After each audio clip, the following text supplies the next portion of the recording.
గుంటూరులో జిల్లా కలెక్టర్ కార్యాలయం ఎదుట దళిత గిరిజన సమస్యలు పరిష్కరించాలని కోరుతూ కేవీపీఎస్ వ్యవసాయ కార్మిక సంఘం ఆధ్వర్యాన ఈ నెల 24వ తేదీన జరిగే ధర్నాను జయప్రదం చేయాలని కేవీపీఎస్ నాయకులు బి వెంకటేశ్వర్లు పిలుపునిచ్చారు. మంగళగిరి కేవీపీఎస్ కార్యాలయంలో జరిగిన జిల్లా కమిటీ సమావేశంలో ఆయన మాట్లాడారు. కేవీపీఎస్ జిల్లా ఉపాధ్యక్షులు సామాజిక సంకారం పేరుతోటి జూలై ఆగస్టు నెలలో దళిత గిరిజన వాడల్లో సర్వే చేయడం జరిగింది. ఈ సర్వే సందర్భంగా దళిత వాడల్లో గిరిజన వాడల్లో ముఖ్యంగా ఇళ్ల పట్టాలు, ఇళ్ల స్థలాలు, అదే కాకుండా శ్మశాన స్థలాలు చాలా ఇబ్బందులుగా గురవుతూ ఉన్నారు.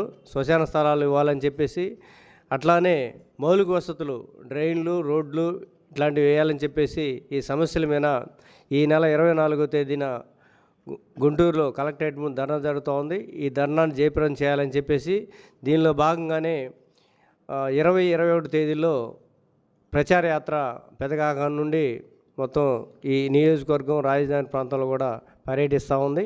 ముఖ్యంగా శ్మశాన స్థలాల మీద కేవీపీఎస్ గతంలో ఆందోళన చేసి 1235 జీవో తీసుకొచ్చింది. ఆ జీవో ప్రకారం ప్రతి దళిత వాడకి ఉన్నటువంటి శ్మశాన స్థలాలు ఏర్పాటు చేయాలని చెప్పేసి, అదే కాకుండా సప్లాన్ నిధులు సక్రమంగా దళిత గిరిజన వాడల్లో ఉపయోగించాలని చెప్పేసి కులక్షేత్రీయ పోరాట సంఘం డిమాండ్ చేస్తూ ఉంది. 80 ఏళ్ల స్వతంత్ర భారతదేశంలో ఈ రోజుకి కూడా దళితులు తీవ్రమైనటువంటి వివక్షతని ఎదుర్కొంటున్నటువంటి నేపథ్యంలో కులవృక్ష వ్యతిరేక పోరాట సంఘం, వ్యవసాయ కార్మిక సంఘం ఆధ్వర్యంలో గత 2 నెలల నుంచి వాడవాడలా అధ్యయన సర్వేలు జరిగినాయి. కులవివక్షత లేని సమాజం కోసం సామాజిక శంఖారావం పేరుతో ఈ యొక్క అధ్యయన యాత్రలు జరిగినాయి. వీటిలో వచ్చినటువంటి సమస్యల్ని పరిష్కరించాలని చెప్పేసి కోరుతూ ఈ నెల 24వ తేదీన గుంటూరు కలెక్టర్ కార్యాలయం వద్ద ధర్నా జరుగుతుంది. ఈ సందర్భంగా అన్ని ప్రాంతాల దళిత వాడల్ని కలుపుకుంటూ సామాజిక శంఖారావం ప్రచార జాత జరుగుతూ ఉంది.